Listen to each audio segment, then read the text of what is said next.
Viewers, this is Ritu Sharma. Today we will learn about do and does. Do and does. देखिए viewers, जब हमने हमारा पहला topic किया था जो कि प्रेजेंट पास्ट एंड फ्यूचर से related do did and will का था, उसके अंदर मैंने डज और डू के डिफरेंस को डिस्क्राइब नहीं किया था।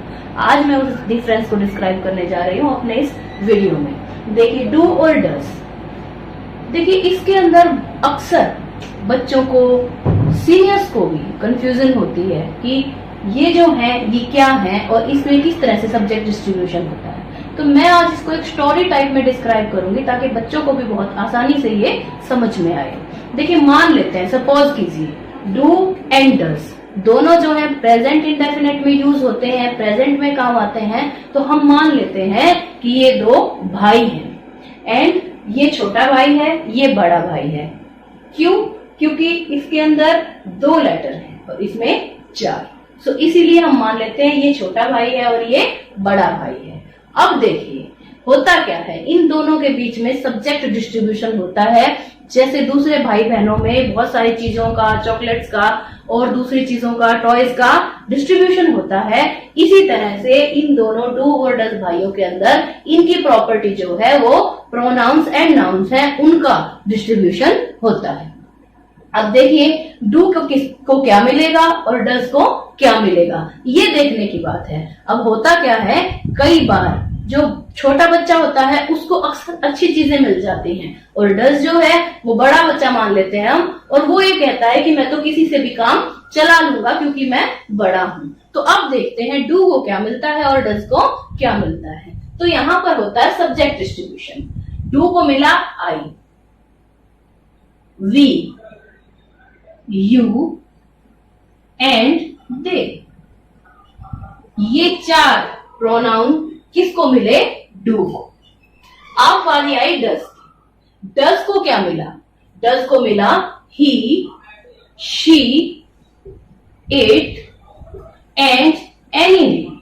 एनी नेम हम कह सकते हैं इसको, लेकिन मैं ऑफन वन नेम लिखना ज्यादा पसंद करती हूँ।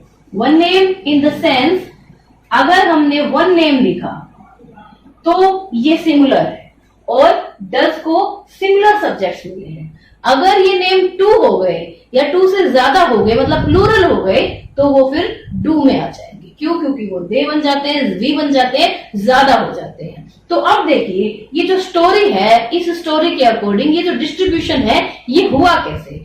अच्छे से चीजों को याद रखने के लिए आप ये देखिएगा कि ये हमने लिखा आई, वी, यू एंड दे।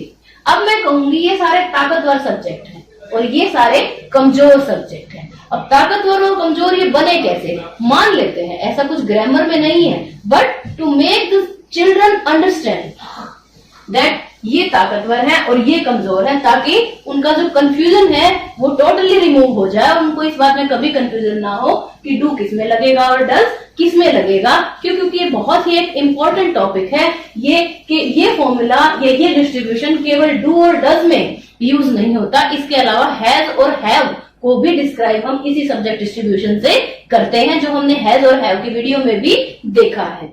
अब देखिए ये कमजोर सब्जेक्ट है और ये ताकतवर सब्जेक्ट है। तो ये हुआ कैसे? हुआ ऐसे, देखिए आई ताकतवर है। क्यों? क्योंकि आई अपना सपोर्ट खुद कर सकता है। यहाँ पे जो बोलने वाला इंडिविजुअल है उसको हम आई कहते हैं। अगर उसके बारे में उसको कुछ लगे कि कुछ गलत चल रहा है तो he can defend him, I can defend.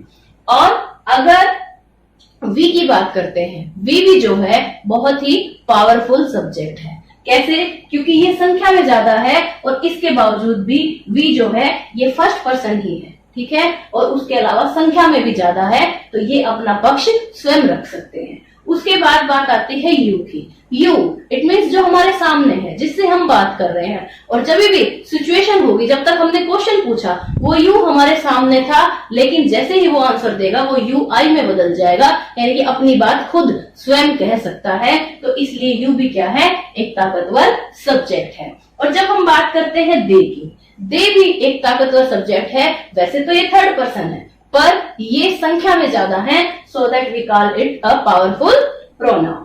अब बात आती है ही की। ही कमजोर क्यों है? या शी कमजोर क्यों है? क्योंकि ये दोनों हमारे ऐसे प्रोनाउन हैं जो कि यहाँ आमने सामने की कॉन्वर्सेशन में शामिल नहीं है। अगर ऐसा होता तो हम उसको आई और वी या यू बनाते, लेकिन ये हमारे आमने सामने की कॉन्वर्सेशन में शामिल नहीं है, इसीलिए वो ही और शी हैं और हम उनके बारे में किसी तरह की भी बात कर सकते हैं, लेकिन वो यहाँ अपने आप को सुरक्षित करने के लिए हमारे सामने नहीं है। उसके बाद बात आती है इट की।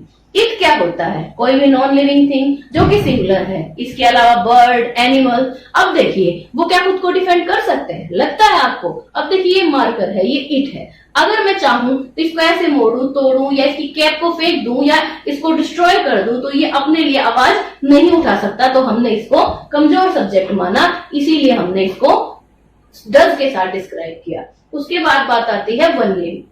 जब वन नेम की बात करेंगे तो वन नेम भी या तो राम है या सीता है। इट मीन्स या वो ही है या वो शी है। तो ऐसी कंडीशन के अंदर हम कहेंगे कि ये सारे हमारे वीक सब्जेक्ट्स हैं और ये हमारे पावरफुल सब्जेक्ट्स हैं। अब देखिए डू क्योंकि छोटा भाई है इसलिए उसने सारे ताकतवर सब्जेक्ट लिए। डज क्योंकि बड़ा भाई है इसलिए उसने सारे कमजोर सब्जेक्ट ले लिए। क्यों? क्योंकि वो अपने एस या ईएस से इनको सपोर्ट भी करता है। अब हम देखेंगे अगर हमें डू का इनका क्वेश्चन बनाना है तो ये हमने फर्स्ट वीडियो में भी देखा था।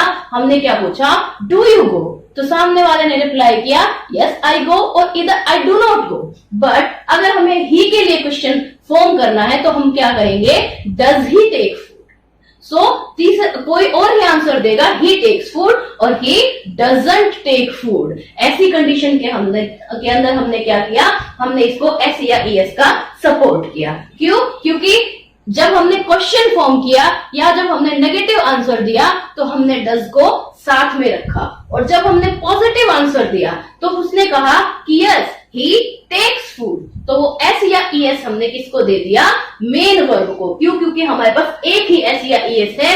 ये या तो हमारे क्वेश्चन के अंदर क्वेश्चन वर्ड में लग जाए या फिर ये डज नॉट कहते हुए वो डज जो हमने नेगेटिव में यूज किया उसमें लग जाए, तभी भी ये साथ चला, एस या ईएस का सपोर्ट साथ रहा। लेकिन जब बात आती है पॉजिटिव की तो जैसे हमने डू को रिमूव किया और ऐसे ही हमने डज को भी रिमूव किया, लेकिन उसने अपना सपोर्ट छोड़ा नहीं, उसने अपने कमजोर सब्जेक्ट को अपना सपोर्ट दिया। उसने सपोर्ट दिया वर्ब को। जब वो खुद चला गया तो अपना एस या ईएस एज सपोर्ट किसको देके गया? वर्ब को। या तो डज लगाएंगे सेंटेंस में या फिर जब डज हटेगा पॉजिटिव आंसर होगा तो ये एस या ईएस हम किसको देंगे? पॉजिटिव वर्ब को। मैं लिख करके आपको एक बताती हूं, जैसे does he go question mark. अब ये कहेगा ही डज नॉट गो। आप पॉजिटिव आंसर जब हम बनाते हैं तो हम क्या करेंगे? ही, अब हम डज को रिमूव कर देंगे और हम क्या लिखेंगे? गोज। इट मीन्स डज ने अपना ईएस गो को दे दिया। याद रखिएगा ये है हमारे पास एक ही, या तो डज में लगा हुआ था और जब डज हट गया तो मेन वर्ब में आ गया। अब हम देखते हैं, ये हमें सबको पता चल गया है कि कमजोर सब्जेक्ट्स में डज और ताकतवर सब्जेक्ट्स में डू। अब मुझे नहीं लगता कि कोई भी भूलेगा। और इसके साथ साथ मैं आपको एक फ्लूक, एक तुक्का भी बताती हूँ। कई बार बच्चे फिर भी कंफ्यूज हो जाते हैं कि कौन से सब्जेक्ट्स के साथ या कौन से प्रोनाउन के साथ हम ईएस का, एल या एस का यूज करें और किसमें नहीं करें, किसमें डू लगेगा और किसमें डज लगेगा। अब इस कंफ्यूजन को टोटली रिमूव करने के लिए मैं आपको बताती हूँ। देखिए इन सभी सब्जेक्ट्स के साथ अगर हम इस एम आर में से कोई भी हेल्पिंग वर्ब यूज करना चाहें तो वो कौन सी लगेगी? He is, she is, Ram is, it is. इसका मतलब क्या है कि जिन सब्जेक्ट्स के साथ इज का यूज होगा उन्हीं सब्जेक्ट में डज का यूज होगा। अगर आपके माइंड में फिर भी कहीं कंफ्यूजन है, क्लियरिटी ऑफ माइंड नहीं है, तो आप क्या करेंगे? आप अपने सब्जेक्ट के साथ इज को यूज करके देखेंगे। यदि उस सब्जेक्ट में इज का यूज है तो आप समझ लीजिए कि उसी में डज का भी यूज होगा। और यदि आई या आर का यूज है, एम या आर का यूज है, तो आप क्या करेंगे? आप यह देखेंगे कि उस सब्जेक्ट में डू का यूज होगा। इस तरह से आप इसको कंप्लीटली अंडरस्टैंड कर सकते हैं, आपको कोई कंफ्यूजन भी नहीं होगी। अब मैं आपको एक और चीज बताना चाहती हूं। जब हमने हैज और हैव का वीडियो किया था हैज और हैव को समझा था, तो हमने हैज और हैव का इंटेरोगेटिव और नेगेटिव सेंटेंस नहीं समझा था। क्यों नहीं समझा था? क्योंकि उनको समझने के लिए हमें डू और डज को समझना जरूरी था। अब हम देखेंगे कि उसको हम कैसे समझते हैं। देखिए सेम चीज है, जब हमने सब्जेक्ट डिस्ट्रीब्यूशन उसमें भी किया था, और जब हमने सब्जेक्ट डिस्ट्रीब्यूशन किया था तो हमने देखा था I have, we have, you have, they have, और he has, she has, it has, Ram has और सीता हैज। इसी तरह से हमने किया था। तो ये हमारे लिए बिल्कुल समझने की बात है कि जब हम हैव का क्वेश्चन बनाएंगे तो कैसे बनाएंगे, और हैज का क्वेश्चन बनाएंगे तो कैसे बनाएंगे। आप देखिए, अगर मुझे हैव को यूज करके क्वेश्चन बनाना है तो मैं कैसे बनाऊंगी? पहले do you have a pen. अब मैं कहूंगी no, I do not have a pen. अब इसी को मैं पॉजिटिव में कहूंगी कि हाँ मेरे पास पेन है, तो मैं क्या बोलूंगी? I have a pen.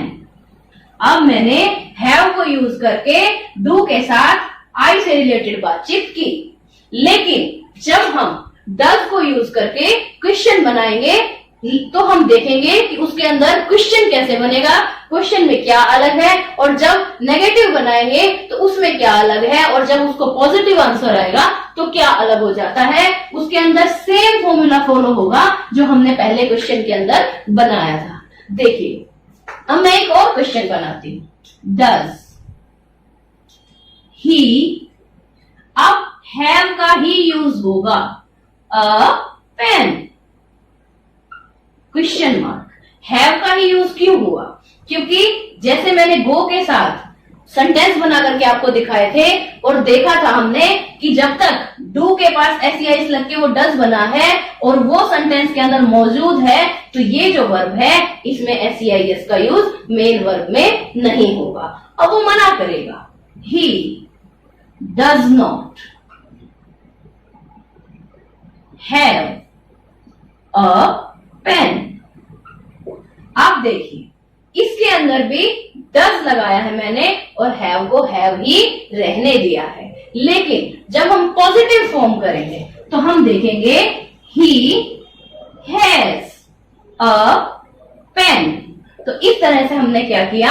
हमने ये किया कि अब ये जो एस था, क्योंकि पॉजिटिव सेंटेंस से ओमिट हो गया है, हट गया है, तो इस एस को हमने हैव यानी मेन वर्ब को दे दिया है, और इस वजह से क्या बन गया है? वो एस लगने से हैज। इस तरह से सेम फॉर्मूला हम हैज और हैव के क्वेश्चन आंसर और बनाने के लिए भी यूज करेंगे। इस तरह से हमारा do, does, has, have completely clear हो जाता है। Thank you viewers.